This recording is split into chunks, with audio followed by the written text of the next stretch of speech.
Muy buenos días, muy buenas tardes a todas las personas que nos escuchan y nos visualizan por Avia Yala TV. Bienvenidos a un programa más de Iskra del Sur, donde hacemos un análisis geopolítico y político de las cosas que suceden desde una perspectiva joven y del sur. El día de hoy vamos a hablar sobre dos temas importantes para tener un poco de contexto y entender la relación entre ellos. Primero vamos a hablar de lo que fue el Plan Cóndor en la década de los 70s y 80s durante las dictaduras militares en Latinoamérica, y vamos a hablar posteriormente de lo que se está considerando el Plan Cóndor 2.0, que es el Honduras Gate, el inicio al menos de la intervención estadounidense en América Latina en nuestra era. Primero entendamos qué fue el Plan Cóndor. El Plan Cóndor fue la institucionalización del terror de Estado, del terrorismo de Estado, una cooperación represiva que venía gestándose ya desde finales de los 60 con las dictaduras en Paraguay, en Brasil, en Bolivia, en Uruguay, en Chile y por supuesto en Argentina. Estas dictaduras empiezan alrededor de 1954 en Paraguay, alrededor del 64 en Brasil, del 71 en Bolivia, y fue la materialización más oscura y más terrorífica de lo que se conoció en su momento como la doctrina de seguridad nacional de Estados Unidos, la doctrina de poder resguardar su patio trasero, porque hay que entender, por supuesto, que hay un contexto geopolítico bastante importante durante esa época. Estamos saliendo de la Segunda Guerra Mundial y estamos en plena Guerra Fría, donde cualquier acción geopolítica que se tomase a lo largo de del globo mundial era considerada una jugada de ajedrez para ya sea bien la URSS o Estados Unidos, ¿no? Entonces se habla de lo que es la doctrina Truman en un mundo bipolar, y ya en 1947 declara Estados Unidos que debía apoyar a los pueblos libres que resisten la subyugación comunista. Esto quiere decir que tenían que contener al planeta de cualquier país que cayera en la órbita soviética. Y América Latina, como bien había mencionado, se consideraba su patio trasero. Y para Estados Unidos, cualquier gobierno progresista o nacionalista, ni siquiera hacía falta que fuese comunista. Bastaba únicamente con que tengan políticas de nacionalización, por ejemplo, para considerarse una amenaza y considerar que estaban alineándose con la URSS. Y esto era suficiente para ellos para poder intervenir en este país con tal de resguardar su patio trasero. Y tenía una teoría del efecto dominó, que era si uno de estos países caía en el comunismo, los que estaban alrededor iban a simplemente caer también.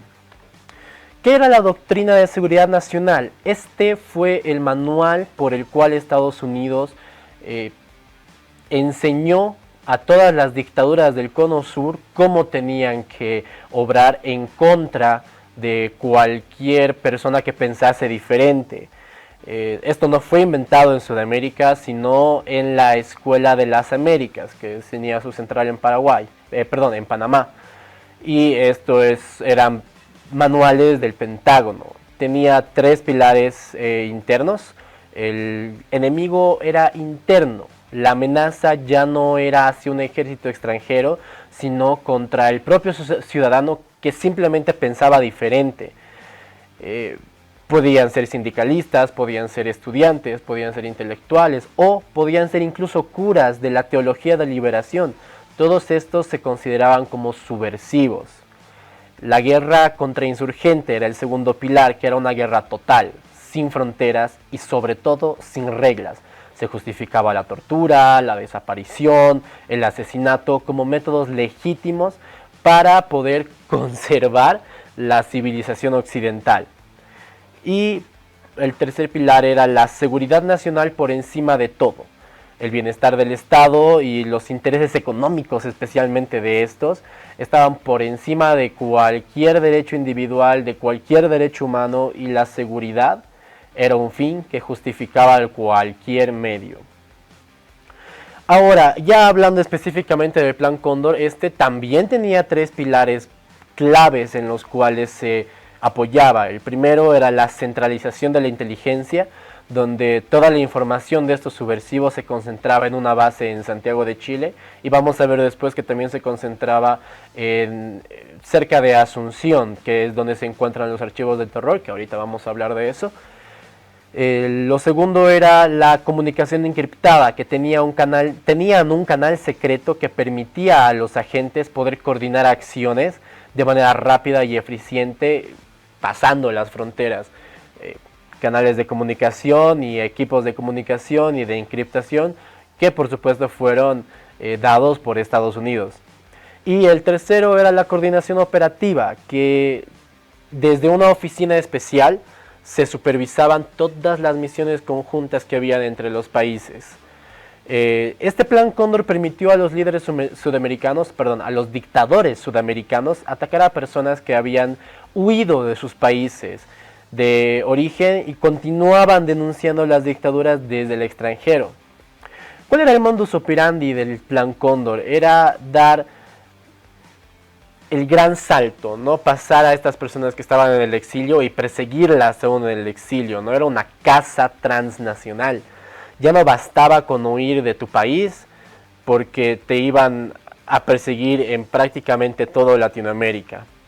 En 1977, por ejemplo, el periodista uruguayo Enrique Rodríguez Larraeta prestó declaraciones hacia Amnistía Internacional en Londres sobre el secuestro que había sufrido en Buenos Aires el año pasado, en el 76, y había viajado a Argentina para buscar a su hijo desaparecido.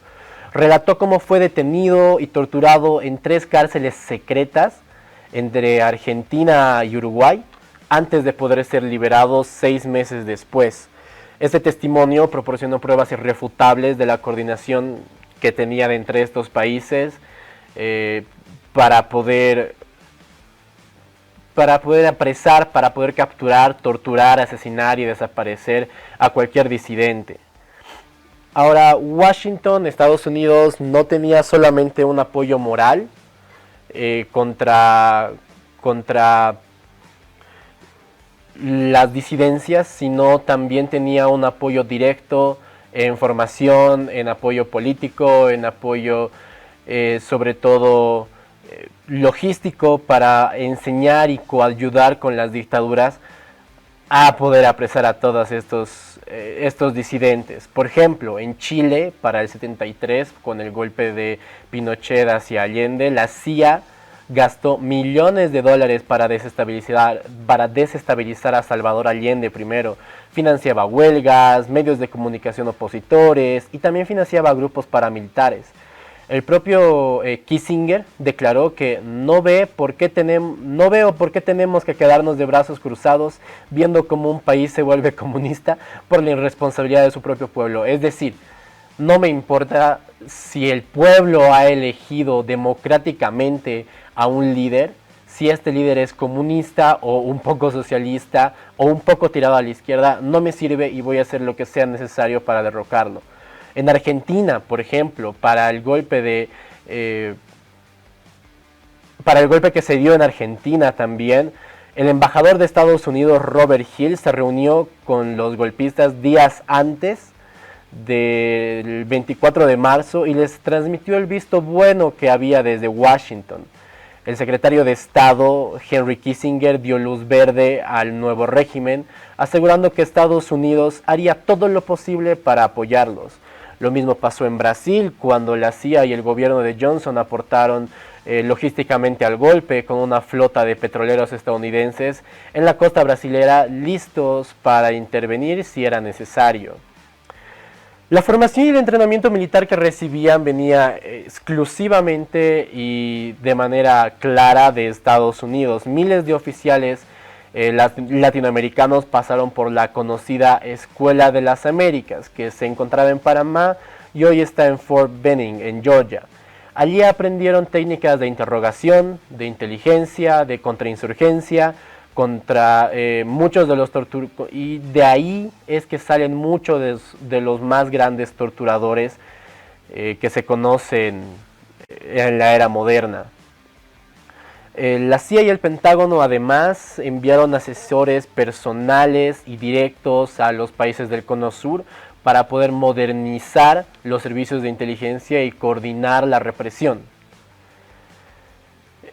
Ahora, es muy difícil poder dar listas oficiales y cifras oficiales de cuántas personas perecieron, murieron, desaparecieron o fueron torturadas durante el Plan Cóndor, debido al ultra secretismo que existía en la época y obviamente para evitar ser juzgados después de que dejasen sus cargos, porque todos saben que van a dejar sus cargos en algún punto.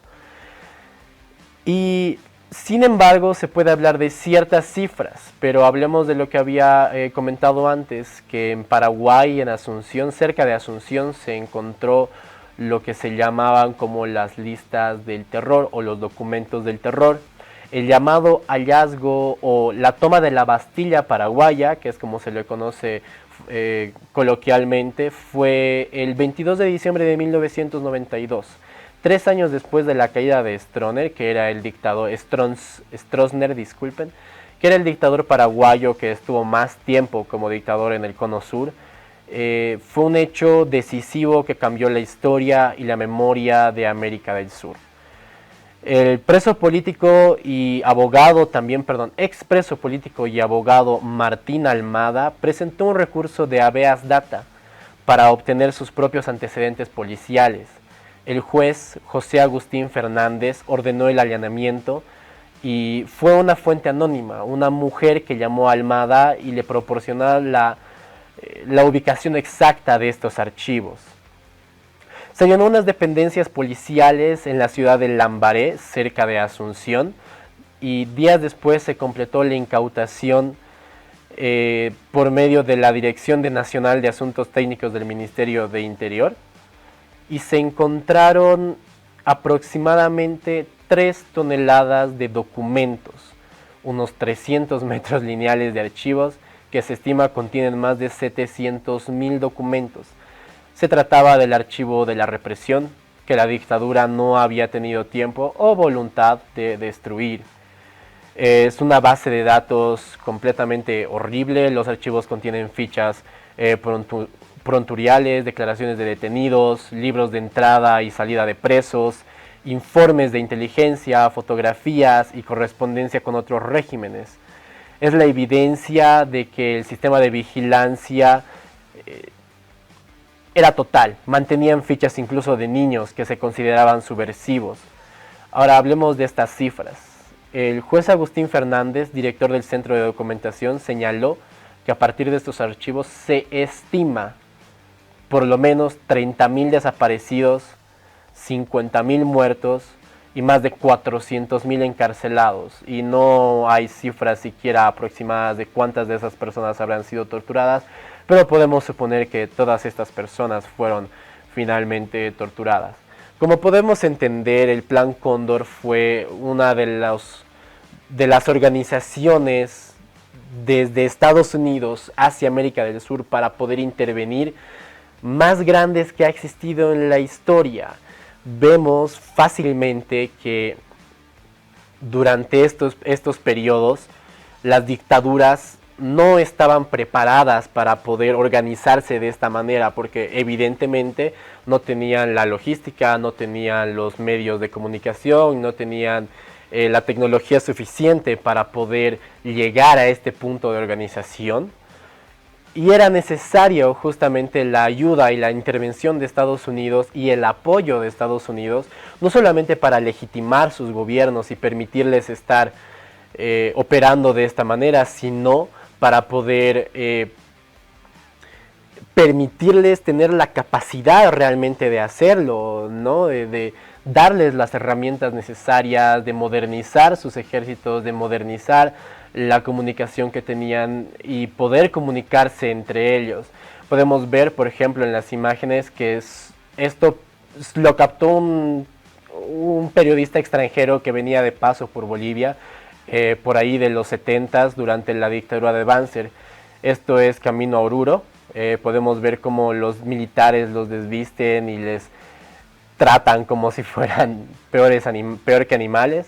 Y este fue básicamente cómo se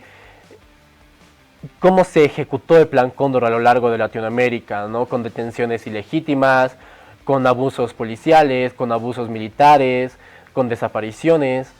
Y no fue sino hasta ya vuelta a la democracia que se pudo empezar a hacer algunos cuantos juicios. Gracias a estas pruebas de las cifras del terror, por ejemplo, de los documentos del terror, se pudieron en base a esto y empezar con algunos de los juicios. Hay aproximadamente unas 100 personas enjuiciadas y, si no me equivoco, menos de 50 personas que están cumpliendo sentencia por estos crímenes. Y esta es la muestra de cómo Estados Unidos no tiene vergüenza en intervenir en absoluto en América Latina, en su patio trasero, ¿no? Y esto nos lleva al nuevo tema, que vendría a ser Honduras Gate. Honduras Gate se considera en muchas ocasiones y por muchos analistas el Plan Cóndor 2.0. Si bien no estamos viviendo en una época de dictaduras militares, podemos ver cómo se empiezan a alinear los gobiernos que han sido electos en muchas ocasiones por el pueblo, se alinean con los Estados Unidos y se alinean con sus doctrinas, vendiendo los recursos naturales, dando permiso, por ejemplo, en Argentina a las juntas judías, a los rabinos de Israel, para poder comprar la Patagonia. Se están tratando de pasar proyectos de ley y sobre todo podemos hablar sobre los audios que han salido estos últimos meses. Si podemos escuchar los audios. Vamos a tratar de escuchar los audios en un momento, pero estos audios básicamente implican, es un escándalo que estalla a partir de una investigación de Diario Red en América Latina y el portal. Vamos a escuchar los audios. A la cuenta de Rosales, unos $150,000, por favor, porque aquí vamos a rentar un apartamento y hoy vamos a montar una oficina para poner una unidad de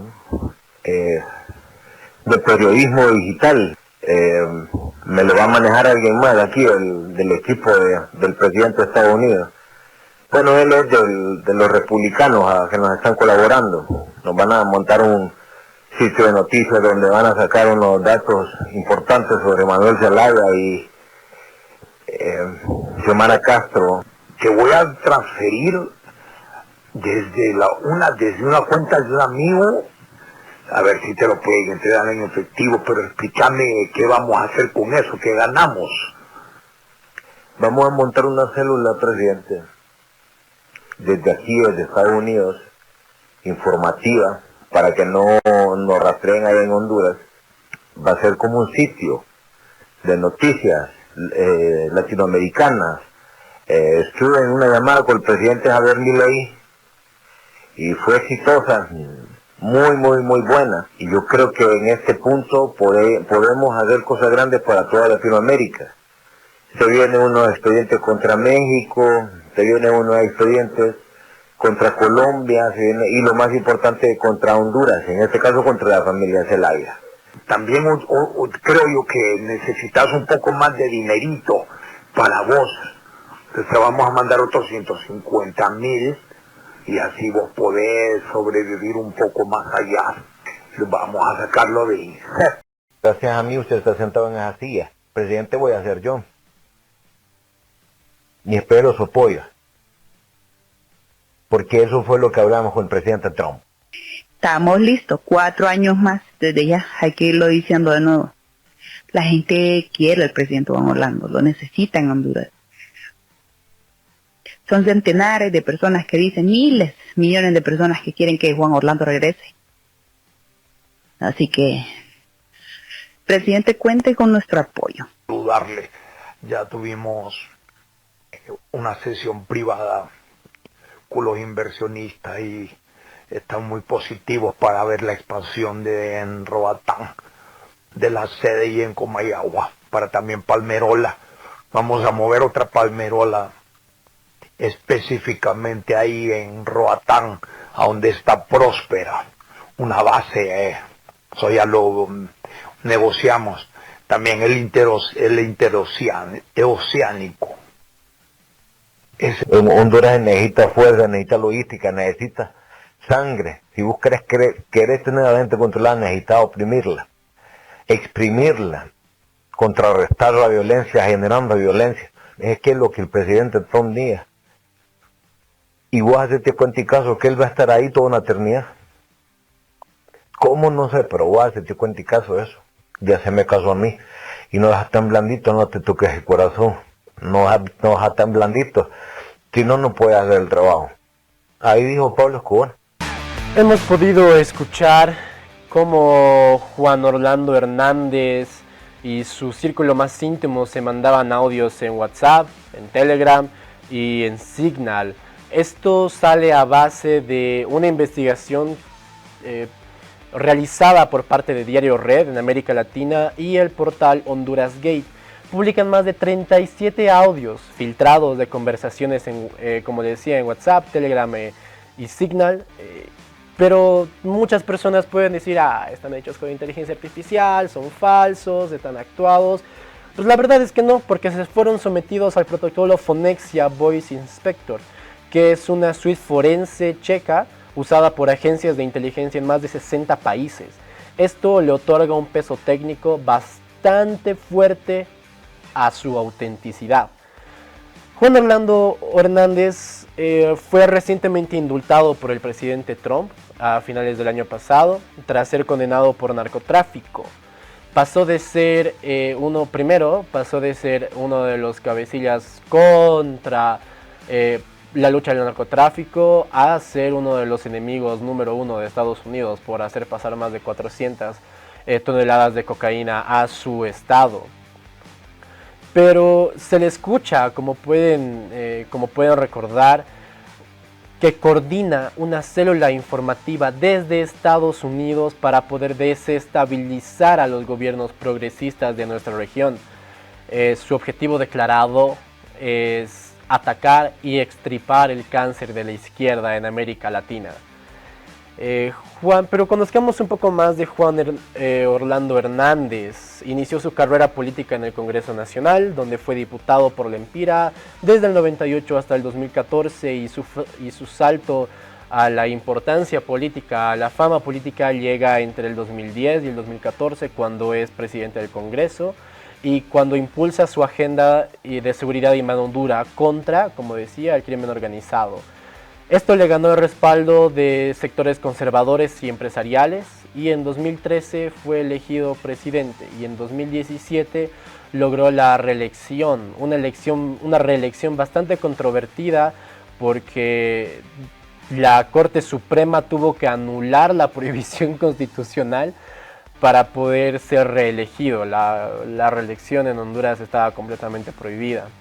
El lema que tenía en su lucha era contra los narcos, y era una promesa que chocaba contra las sospechas que ya empezaban a crecer.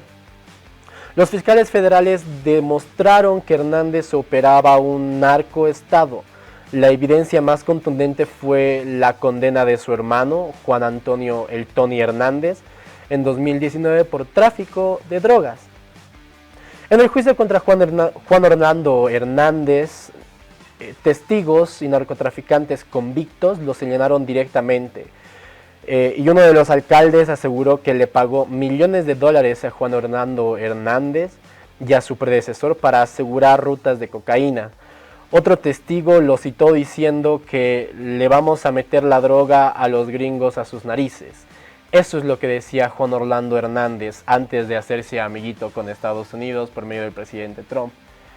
Se estima, como decía, que entre 400 y 500 toneladas de cocaína fueron enviadas a Estados Unidos con ayuda y el secretismo también de Juan Orlando Hernández, y además de la ayuda de un desconocido narcotraficante, Joaquín El Chapo Guzmán.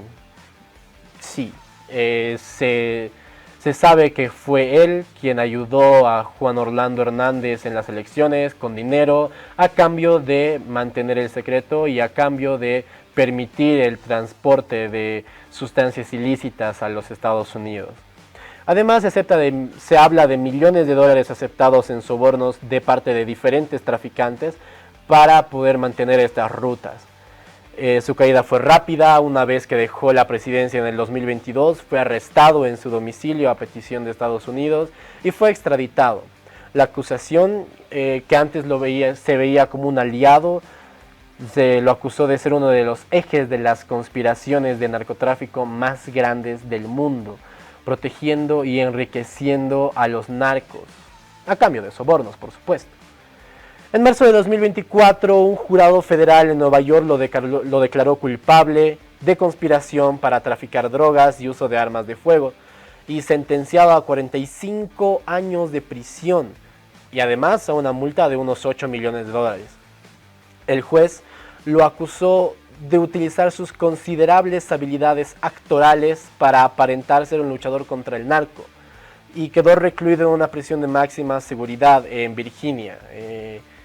Sin embargo, con la llegada de Trump se habla del indulto presidencial, que este es uno de los puntos más polémicos, ya que el 28 de noviembre de 2025 el presidente Donald Trump anuncia el indulto total e incondicional.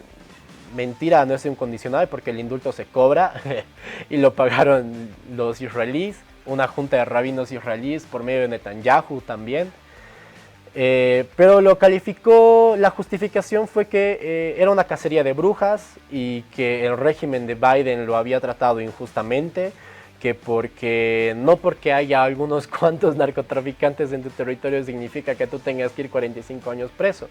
Pero no es que había unos cuantos narcotraficantes en el territorio, era que él era el eje de esos narcotraficantes para hacer ingresar la droga a territorio estadounidense.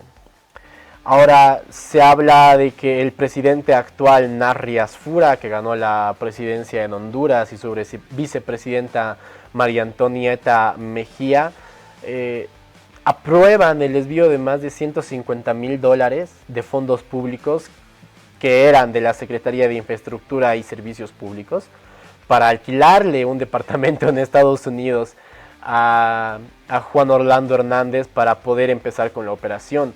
Además, se habla de que el gobierno de Argentina, del presidente Javier Milei, colaborará con aproximadamente $350,000 a este plan.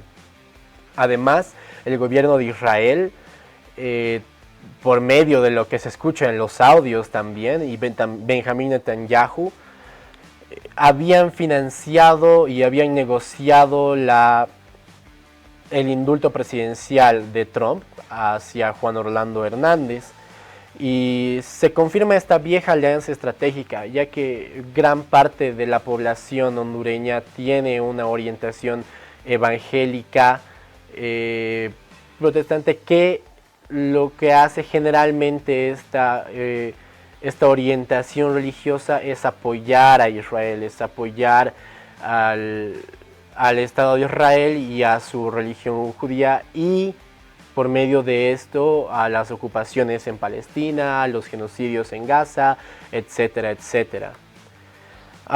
Podemos hablar también de que hay por medio de esto podemos hablar, sí, de que este puede ser un nuevo plan Cóndor. Estamos hablando de una intervención directa de Estados Unidos en la política internacional de América Latina, en la política interna de los países de la región. Vemos cómo están alineándose los países a ellos. En Honduras es simplemente el epicentro de lo que vamos a poder ver los siguientes años. estamos viendo cómo se está tratando de desestabilizar a los gobiernos en Colombia, en Brasil, que son, además de México, los últimos bastiones de la región de gobiernos de izquierda, de gobiernos progresistas. Se está hablando también de que esta red de coordinación, este lugar que se quiere poner en Estados Unidos como epicentro, va a ser coordinado por todos estos otros países, por Argentina, por Bolivia, va a ser parte, como fue parte y fue llamado a ser parte del escudo de las Américas. Entonces, todos estos elementos nos dan a pensar que efectivamente se está empezando a gestar un nuevo Plan Cóndor, tal vez no tan físicamente agresivo, aunque hemos visto que Estados Unidos no tiene ningún tipo de vergüenza en bombardear las costas caribeñas bajo la excusa de que eran narcotraficantes, que después se vio que realmente no, que simplemente eran pescadores. Y evidentemente no podemos dejar de lado la idea de que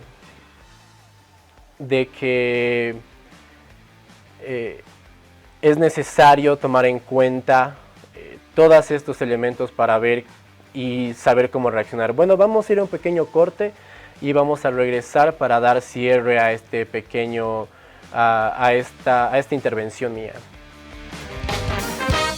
Ahora estás viendo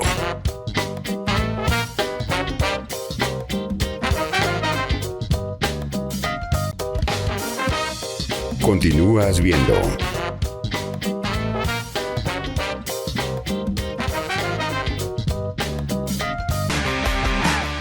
Bienvenidos de nuevo a nuestro segundo segmento y cierre del programa del día de hoy. Vamos a hacer un pequeño resumen sobre lo que hemos hablado. Hemos hablado sobre el Plan Cóndor durante los años 60, 70 y principios de los 80, antes de que la democracia vuelva a la región.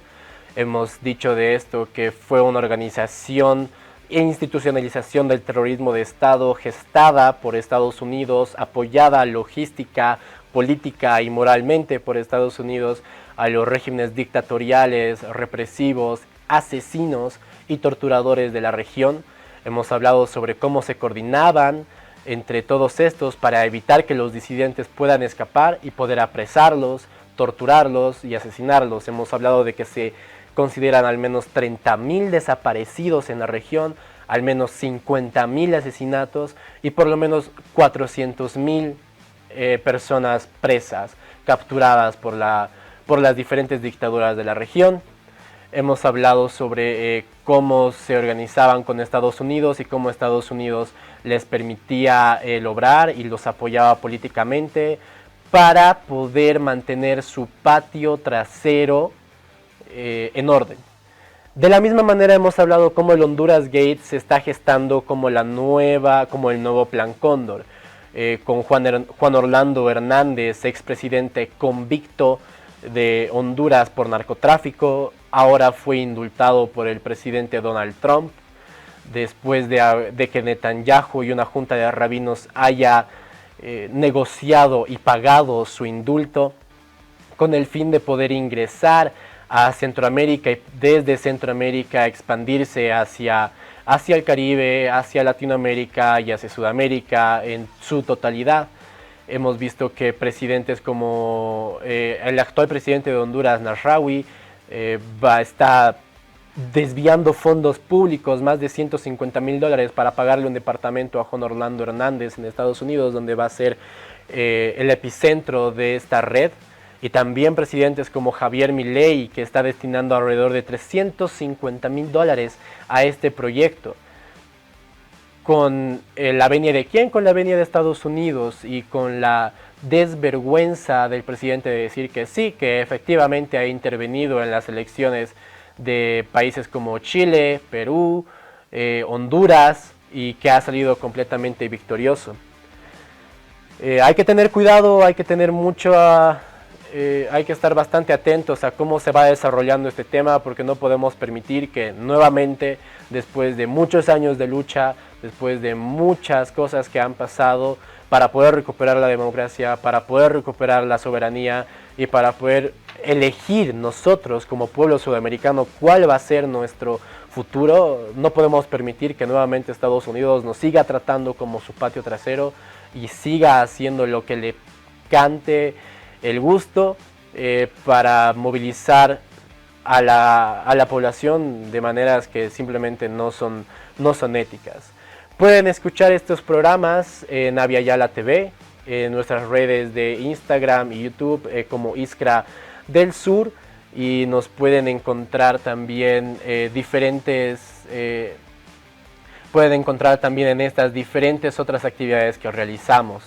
Sin mucho más que decir, vamos a pasar al corte. Les agradecemos a todas las personas que nos visualizan por su presencia, por prestarnos atención. Esperamos que haya sido un programa de su gusto, de su agrado, y nos veríamos el siguiente sábado a las 12 del mediodía por medio de Avia Yala TV, un continente de culturas en su programa preferido de sábados, Iskra del Sur, donde hacemos un análisis geopolítico y político desde una perspectiva joven y del sur. Muchísimas gracias y nos vemos.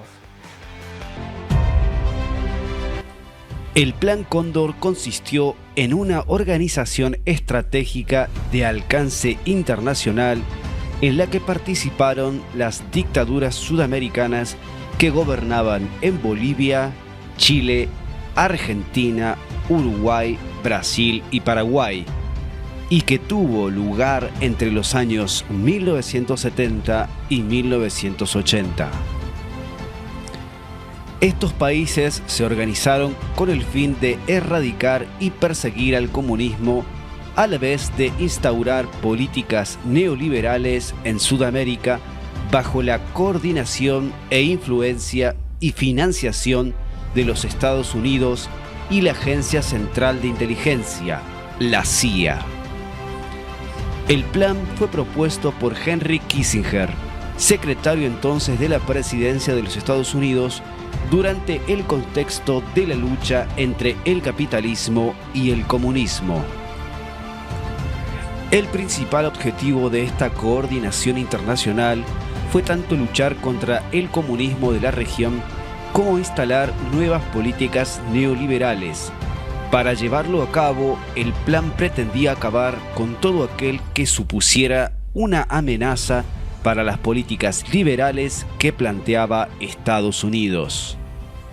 Entre otros objetivos se encontraban el intercambio de información que sería recibida por la CIA, eliminar la actividad armada de guerrillas comunistas, reforzar las fuerzas de seguridad para lograr un mayor alcance en toda Latinoamérica y, por último, la persecución, vigilancia, detención y tortura de aquellas personas que fuesen consideradas amenazas para las políticas del orden instaurado. El Plan Cóndor se estableció el 25 de noviembre del año 1975 en Santiago de Chile. A la reunión acudieron el jefe de la Policía Secreta chilena, Manuel Contreras, además de los líderes de servicio de inteligencia militar de Argentina, Chile, Bolivia, Uruguay y Paraguay. Otros países del continente sudamericano se unieron más tarde, entre ellos Brasil, Perú y Ecuador. Cada integrante recibía un número identificativo, de manera que su seudónimo era el número correspondiente precedido de la palabra Cóndor. Equipos especiales transnacionales secuestraban y detenían a los objetivos. Las víctimas eran sometidas a feroces interrogatorios y fuertes sesiones de tortura. En una fase más radical del Plan Cóndor, se esperaba acabar con dirigentes políticos destacados que tenían influencia en la opinión pública internacional en contra de los gobiernos militares de la región. Entre las principales causas que motivaron la creación del Plan Cóndor se encuentran las siguientes: Primero, el deseo de reprimir a todo aquel que se oponía a la política dictatorial. Segundo, eliminar a todos los enemigos políticos de la región. Tercero, la fuerte intención de introducir una política neoliberal en toda la región. Cuarto, una gran motivación para el Plan Cóndor fue la lucha contra el comunismo y evitar su expansión por todo el planeta.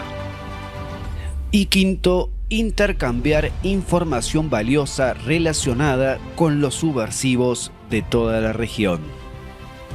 Entre las principales consecuencias que dejó el Plan Cóndor se destacan las siguientes. Primero, esta operación dejó gran cantidad de víctimas, políticos y militantes de distintos países que murieron siendo torturados. Segundo, se calcula que más de 50.000 personas resultaron muertas, más de 30.000 quedaron como desaparecidas y 400 personas encarceladas. Y tercero, se vivía un ambiente tenso en los países que estaban bajo el Plan Cóndor. Existía una vigilancia obsesiva sobre los enemigos públicos y la población en general estaba reprimida.